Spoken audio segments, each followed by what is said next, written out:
بسم الله الرحمن الرحيم الحمد لله رب العالمين والصلاة والسلام على سيد الأنبياء والمرسلين سيدنا ونبينا ومولانا محمد وعلى آله وأصحابه أجمعين أما بعد محترم علماء کرام، بزرگان ملت، عزیزوں اور بھائیوں، آج کے اس اجلاس کا جو عنوان ہے اس کے دو حصے ہیں: اصلاح معاشرہ اور دینی تعلیمی بیداری، اور یہ دونوں آپس میں ایک دوسرے سے مربوط ہیں۔ کسی معاشرے میں خرابیوں کے وجود میں آنے کا سب سے بڑا سبب جہالت ہوتی ہے۔ حضرت نبی اکرم صلی اللہ تعالی علیہ وسلم عرب کی سرزمین میں مبعوث ہوئے۔ آپ کی بعثت سے پہلے کوئی ایسی برائی نہیں تھی جو اس علاقے میں نہ پائی جاتی۔ اس دور کا نام کیا ہے؟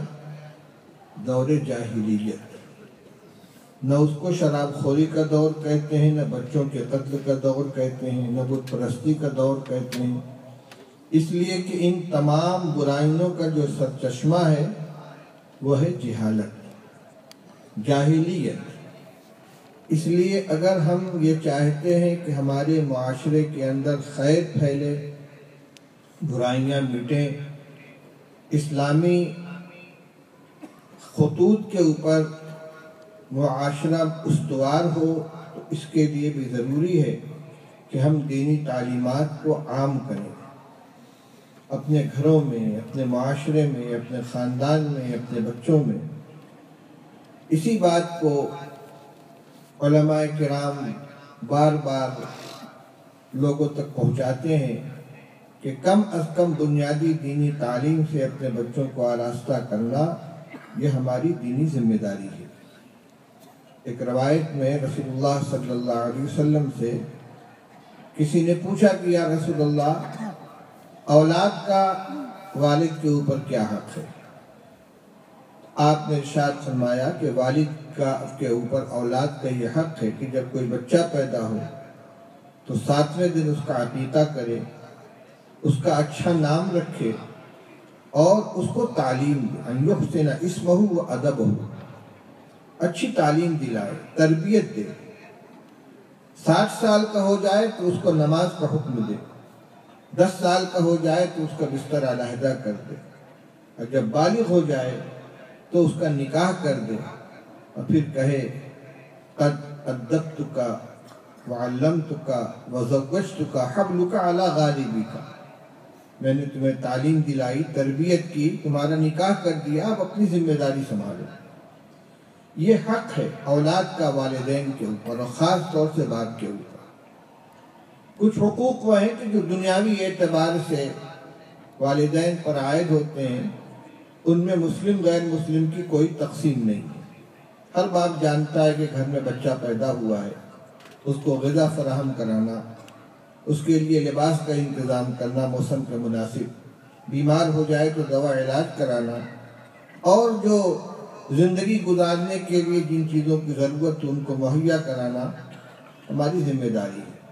اب بلا شرکت غیر تنہا میری ذمہ داری ہے۔ مسلمان کے اوپر اس کے ساتھ ایک اور فرض عائد کیا گیا کہ بچے کو تعلیم دلائے۔ حدیث پاک میں اس کے لیے ادب کا لفظ استعمال کیا گیا ہے جو تعلیم اور تربیت دونوں کو جامع ہے۔ یعنی صرف کتاب پڑھا دینا، حروف شناخت بنا دینا، مضامین کا سکھلا دینا یہ کافی نہیں ہے، بلکہ اس کا مزاج بنانا ہے، اس کو ان چیزوں کے اوپر کاربن کرنا ہے، اس کو عادی بنانا ہے۔ اور اس کے لیے صرف مدرسے کی تعلیم اور نصاب کی تکمیل کافی نہیں ہے، بلکہ والدین کو اپنے بچوں کی گھر میں بھی تربیت کرنی ہے۔ اسی لیے کہا جاتا ہے کہ سب سے پہلا مدرسہ ماں کی گود ہے۔ جیسی ماں ہوگی ویسی اولاد ہوگی۔ ابتدا سے بچے کو سچ بولنے کی تلقین کی جائے، جھوٹ بولنے کا نقصان سمجھایا جائے، بڑوں کا ادب کرنے کا مزاج بنایا جائے، گندے الفاظ زبان پر لانے سے ان کو بچایا جائے اور دینی مزاج بنایا جائے۔ اس کے بعد جب تعلیم کی عمر ہو تو ان کو تعلیم کے زیور سے آراستہ کیا جائے۔ اگر عالم بناتے ہیں، حافظ بناتے ہیں، بہت اچھا، لیکن اگر اتنا نہیں تو کم سے کم طلب العلم فریضۃ علی کل مسلم کے تحت علماء جو فرماتے ہیں کہ علم کی ایک مقدار وہ ہے جس کا سیکھنا فرض عین ہے، اتنی تعلیم دلانا تو ہر باپ کی ذمہ داری ہے۔ اس لیے تعلیم کی طرف توجہ ہونی چاہیے۔ اور ابھی ہمارے محترم دوست مفتی محمد سلمان صاحب نے اللہ کی اس نعمت کا اظہار کیا کہ الحمدللہ گجراتی برادری میں اور خاص طور سے اس علاقے میں اس طرف توجہ ہے، مگر جتنا اہتمام ہونا چاہیے ابھی اس کے لیے مزید اضافہ کرنے کی ضرورت ہے۔ ساتھ ساتھ میں یہ بھی عرض کروں گا کہ تعلیم کے ساتھ ساتھ تربیت ایک تعلیم کا اہم حصہ ہے۔ بچے کو مدرسے میں بتلا دیا گیا کہ کھانا بسم اللہ پڑھ کر کھانا ہے، داہنے ہاتھ سے کھانا ہے، اپنے قریب سے کھانا ہے، دسترخوان بچھا کر اس پر بیٹھنا ہے، لیکن عمل کرنے کا مرحلہ گھر کے اندر ہے۔ جب بچہ کھانے کے لیے بیٹھے، دسترخوان بچھا کر اس پر بیٹھایا جائے، کھانے کا طریقہ اس کو بتایا جائے، اس کی نگرانی کی جائے۔ حضرت عمر ابن ابی سلمہ رضی اللہ تعالیٰ عنہ رسول اللہ صلی اللہ علیہ وسلم کے ربیب ہیں، فرماتے ہیں کہ میں رسول اللہ صلی اللہ علیہ وسلم کی گود میں پلا ہوں۔ آپ نے مجھے نصیحت فرمائی، یا عمر کل بسم اللہ وکل بیمینک وکل مما یلیک، بیٹے بسم اللہ پڑھ کر کھانا کھاؤ، داہنے ہاتھ سے کھاؤ، اپنے قریب سے کھاؤ۔ فرماتے فما زالت تلک طعمتی بعد ذلک، اس کے بعد ہمیشہ میں نے اس کا لحاظ رکھا۔ بچپن کی تعلیم ہے، بچپن کی تعلیم نقش کالحجر ہو جاتی ہے۔ کوئی بھی عمل جو بچے سے ابتدا سے کرایا جائے گا اس کو وہ عادی ہو جائے گا۔ استنجا کا طریقہ اس کو بتایا جائے، پاکی کا اہتمام اس کو بتلایا جائے۔ استنجا خانے میں گیا، پیشاب کر کے چلا آیا، اہتمام نہیں ہے اس کا، اس کو بتایا جائے کہ ناپاکی کے کیا نقصان ہے، پاک رہنا مسلمان کے لیے کتنا ضروری ہے۔ بچے اگر زبان پہ کوئی گندا لفظ لے آئے فوراً اس کو ٹوکا جائے۔ چھوٹا بچہ بڑے کے ساتھ بدتمیزی سے پیش آتا ہے، اس کی تربیت کی جائے، محبت سے اس کو سمجھایا جائے۔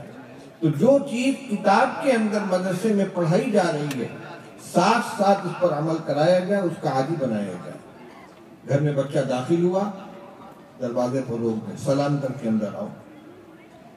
مدرسے میں سکھلایا گیا، استاد نے بتلایا ہے، لیکن جہاں حجاب محسوس ہو رہا ہے وہ سلام نہیں کر رہا ہے، آپ اس کو سلام کا عادی بنائیے، خود اس سے سلام کیجیے۔ جو جو چیزیں ہمیں سکھلانی ہے عمل کر کے اس کے اندر اس کو عمل کے ذریعے سے اس کی تربیت کریں گے تو انشاءاللہ وہ عادی بنے گا۔ ایسے ہی دوسری بات یہ ہے کہ ہم جس چیز کی تعلیم بچے کو دینا چاہتے ہیں خود ہمیں اپنا عمل کر کے دکھلانا ہوگا۔ جن برائیوں سے ان کو بچانا چاہتے ہیں ہمیں اسے پرہیز کرنا ہوگا۔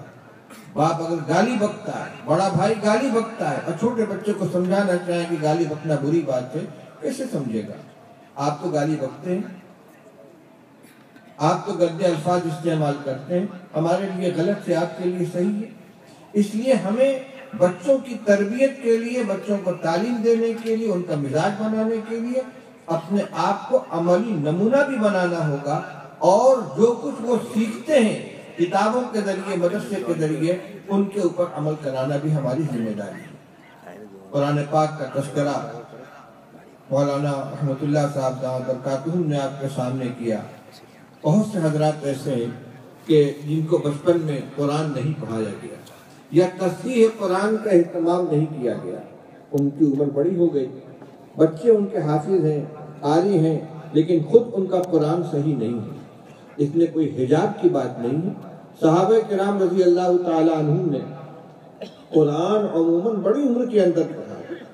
بخاری شریف میں ایک تفصیلی روایت ہے جس میں حضرت عمر رضی اللہ تعالیٰ عنہ کے سفر کا تذکرہ ہے اس میں ایک جز یہ آیا ہے کہ حضرت عبد الرحمن ابن عوف رضی اللہ تعالیٰ عنہ خیمے کے اندر حضرت عبداللہ ابن عباس رضی اللہ تعالیٰ عنہ سے قرآن پڑھ رہے تھے. اور عبد الرحمن ابن عوف رضی اللہ تعالیٰ عنہ کون ہے؟ وہ خود ایک موقع پر حضرت عمر رضی اللہ تعالیٰ عنہ سے فرماتے کہ حضرت آپ عبداللہ ابن عباس کو ہمارے ساتھ مشورے کی مجلس میں شریک کرتے ہیں، وہ تو ہمارے بچوں کی عمر کے، جو بچے کی عمر کا ہے، لیکن اللہ کے رسول صلی اللہ علیہ وسلم نے ان کو تفقہ فی الدین اور علم قرآن کی دعا دی تھی. وہ معلم قرآن تھے، تو ان کے والد کی عمر کے عبد الرحمن ابن عوف ان کے سامنے بیٹھ کر پڑھ رہے تھے. کوئی حجاب کی بات نہیں. شوہر قرآن پڑھے ہوئے، بیوی نہیں پڑھے. شوہر بیوی کو پڑھائے. بیوی کا قرآن صحیح ہے، شوہر کا نہیں ہے، وہ اس کو قرآن صحیح کرائے. مدرسے مسجد کے امام صاحب سے، مؤذن صاحب سے، اپنے گھر کے کسی فرد سے اس کو صحیح کریں، کیونکہ نماز کا جزو اعظم ہے قرآن پاک کی صحیح تلاوت. اگر قرآن صحیح نہیں ہے اور اس حد تک غلط ہے کہ ما تجوز بھی صلاۃ، جتنی مقدار نماز کے اندر پڑھنا ضروری ہے اتنا بھی نہیں پڑھ سکتے تو نماز ہی نہیں ہوگی. اس لیے اس کی طرف توجہ ہونی چاہیے. اسی طریقے سے جو نماز کے پاکی کے ضروری مسائل ہیں ان کا مذاکرہ کرے مساجد کے اندر، تعلیم کے حلقوں میں بیٹھ کر. تیسری چیز جو میں عرض کرنا چاہتا ہوں، صحبت کا بہت بڑا اثر ہوتا ہے. صالحین کی مجلس، علماء کی مجلس، اہل اللہ کی مجلس جہاں ملے اس کو غنیمت سمجھنا چاہیے. بہت سے حضرات ایسے گزرے کہ جو باقاعدہ عالم نہیں ہیں، لیکن بزرگوں کی صحبت پانے کی بنا پر علماء ان کا احترام کرتے تھے. ہمارے اکابر میں حضرت امیر شاہ خان صاحب ایک بزرگ گزرے جنہوں نے حضرت نانوتوی، حضرت گنگوئی رحمہ اللہ، حضرت حاج امداد اللہ صاحب مہاجر مکی اور خاندان ولی اللہ کے بہت سے اکابر کا دور پایا ہے. ان کے جو ملفوظات ہیں، ان کی روایت کردہ جو چیزیں ہیں امیر الروایات کے اندر اور ارواح ثلاثہ میں نقل کی گئی ہیں، بہت سی اس کے اندر علمی بات ہے. اسی طرح حضرت تھانوی رحمۃ اللہ علیہ کی محفل میں شرکت کرنے والے بہت سے حضرات ایسے ہیں کہ جو عالم نہیں تھے لیکن بڑوں کی صحبت میں بیٹھے ہیں. ان کے پاس بڑی قیمتی باتیں ہیں. تو اچھے لوگوں کی صحبت میں بیٹھنے سے، ان کی محفل میں جانے سے دینی معلومات حاصل ہوتی ہیں، اپنی برائیاں کھل کر سامنے آتی ہیں. ایک مسلمان کو دوسرے مسلمان کے لیے آئینہ قرار دیا گیا ہے. اس کا ایک مطلب یہ بھی ہے کہ دوسرے کی خوبیوں کو دیکھ کر، اس کی معلومات کے ذریعے سے ہمیں اپنے اندر کی خرابیوں کا پتہ چلتا ہے. ہمارے اندر ایک خرابی موجود ہے، ہمیں اس کا احساس نہیں ہے. ہم جب کسی ایسے شخص کے سامنے جاتے ہیں کہ جو اس خرابی سے پاک ہے اور اس کا ہمارے سامنے ظہور ہوتا ہے تو اپنی کمی کا احساس آتا ہے، اس کے ذریعے سے اصلاح کرنے کا موقع ملتا ہے. تو خیر کو سیکھنے اور دین کو اپنی زندگی میں لانے کے لیے علم کے جتنے راستے ان سب کو اپنانا چاہیے. اور تعلیم باقاعدہ مدارس کے اندر، مکاتب کے اندر داخل کر کے بچوں کو بنیادی تعلیم دلانا یہ تو بہرحال ضروری ہے. میرے بھائی بزرگوں، جب علم ہوگا، جب جانکاری ہوگی اور اندر سے جذبہ ایمانی مہمیز کرے گا تو ہم اپنے اس علم کے مطابق اپنے آپ کو برائیوں سے بچائیں گے، اپنی خرابیوں سے اپنے معاشرے کو پاک کریں گے، معاشرے کو پاکیزہ بنانے کی کوشش کریں گے. کتنی چیزیں ہیں کہ جن کی احادیث میں نشاندہی کی گئی ہے کہ یہ چیزیں آئیں گی وجود کے اندر اور وہ موجود پذیر ہو چکی ہیں لیکن ہمیں پتہ نہیں ہے. ایک لمبی روایت ہے، میں اس کے چند اجزاء کا صرف ترجمہ کر رہا ہوں. رسول اللہ صلی اللہ علیہ وسلم نے قیامت کی کچھ علامتوں کا تذکرہ فرمایا تھا. اذا اتخذ الفیء دولا والامانة مغنما والزکاة مغرما وتعلم لغیر الدین واطاع الرجل امرأته وعق امه وادنى صديقه واقصى اباه وكثرت القينات والمعازف وتعلم لغير الدين ورفعت الاصوات في المساجد وشربت الخمور وكان زعيم القوم ارذلهم وساد القبيلة فاسقهم فانتظر عند ذلك خسفا ومسخا وقذفا وريحا حمراء وآيات تتتابع كنظام قطيع سلكه فتتابع او كما قال رسول اللہ صلی اللہ علیہ وسلم. فرمائے کہ جب یہ خرابیاں پائی جائیں گی جب قومی سرمایہ کو ذاتی ملکیت بنا لیا جائے، منمانہ تصرف کیا جانے لگے اس کے اندر، زکوٰۃ کی ادائیگی آدمی بوجھ محسوس کرنے لگے، وَالزَّكَاةُ مَغْرِمَةٌ تُعَلِّمَ لِغَيْرِ الدِّينِ، علم دین کو دنیاوی مقصد کے لیے حاصل کیا جانے لگے، اور فرمایا کہ آدمی اپنی بیوی کی بات ماننے لگے، ماں کی نافرمانی کرے، دوست کو اپنے سے قریب کر لے، باپ کو دور کر دے۔ ہے یہ معاشرے کے اندر پائی جانے والی؟ اطاع الرجل امرأته وعق امه، ماں کی بیوی کی فرما برداری کرنے لگے، ماں کی نافرمانی کرے، دوست کو قریب کر لے اور باپ کو دور کر دے۔ اور فرمایا کثرت القینات والمعازف، گانے بجانے کے آلات و اسباب کثرت سے پائے جائیں۔ اس زمانے کی یہ تعبیر ہے۔ آج اس دجال موبائل کے اندر ساری چیزیں ایک ساتھ اکٹھا ہو کر آ گئی ہیں۔ خلوت کے اندر بیٹھ کر آدمی فحش مناظر دیکھ سکتا ہے، گانے سن سکتا ہے، گندی آوازیں سن سکتا ہے، اور نہ جانے کیا کیا چیزیں ہیں کہ جن کو ان معازف اور آلات لہو و لعب کے ذریعے سے حاصل کیا جاتا تھا، وہ سب کے سب تیار ہو کر ہماری جیب کے اندر موجود ہے۔ فرمایا کثرت سے پائے جائیں گے۔ آج کے زمانے میں موبائل کا یہ عموم، اس کو کثرت سے تعبیر نہیں کیا جائے گا۔ فرمایا وَرُفِعَتِ الْأَصْوَاتُ فِي الْمَسَاجِدِ، مساجد کے اندر بلند آواز سے باتیں کی جانے لگیں گی، اور شراب کثرت سے پی جانے لگے گی، لوگوں کی قیادت و سیادت ناکارہ لوگوں کے ہاتھ میں آ جائے گی۔ یہ مختلف چیزیں ہیں جن کا آپ نے تذکرہ فرمایا۔ فرمایا جب یہ چیزیں پائی جائیں گی تو پھر انتظار کرو، زمین دھسے گی، آسمان سے پتھر برسیں گے، لوگوں کی صورتیں مسخ ہوں گی، سرخ آندھیاں آئیں گی، اور ان کے علاوہ اور قدرت کی طرف سے نشانیاں ظاہر ہوں گی، جیسے کسی مالا کا دھاگا ٹوٹ جائے اور ایک ایک کر کے موتی گرنا شروع ہو جائے۔ مسلسل آفتیں آئیں گی، مصیبتیں آئیں گی۔ آقا صلی اللہ علیہ وسلم نے جن خرابیوں کی نشاندہی فرمائی تھی کہ یہ چیزیں آئیں گی، آج ان میں سے اکثر ہمارے معاشرے کے اندر پائی جا رہی ہیں، لیکن ہمیں ان خرابیوں کا احساس ہی نہیں ہے۔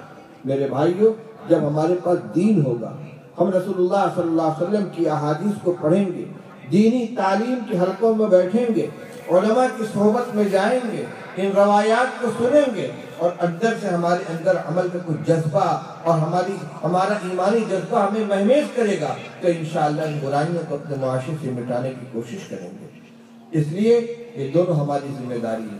اپنے گھریلو زندگی کا معاشرہ کیا ہے؟ ہر فرد کی زندگی، ایک گھر کے جو افراد ہیں ان کی مشترک زندگی، پھر ایک محلے کے جو لوگ ہیں ان کی زندگی، پھر ایک پوری بستی کے جو لوگ ہیں ان کی زندگی۔ یہ آدمی جنگل کا باشندہ نہیں ہے کہ اپنے کھال میں مست ہو، ہر ایک کی ضرورتیں دوسرے سے وابستہ ہیں، مل جل کے زندگی گزارتے ہیں، اور اکثر معاملات وہ ہیں جو انسان تنہا انجام نہیں دیتا، اس کا تعلق دوسروں سے ہوتا ہے۔ جب ان تمام معاملات کو ہم شریعت کی روشنی میں گزاریں گے، یہی ہمارے معاشرے کی اصلاح ہے۔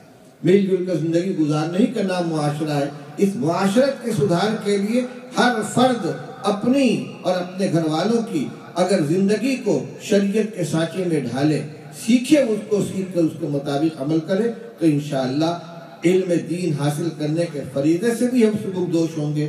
اپنے بچوں کو دینی تعلیم دلانے کی جو ذمہ داری ہے اس سے بھی ہم سبکدوش ہوں گے، اور برائیوں کو مٹانے کا جو ہمارا فریضہ ہے اس میں بھی انشاءاللہ ہمیں کامیابی نصیب ہوگی۔ وقت بہت ہو چکا ہے، اس لیے میں ان مختصر گزارشات کے اوپر اکتفا کرتا ہوں۔ ابھی حضرت امیر الہند دامت برکاتہم کا خطاب ہونا باقی ہے۔ اللہ تعالی ہم سب پر عمل کرنے کی توفیق عطا فرمائے۔ وآخر دعوانا الحمدللہ رب العالمین۔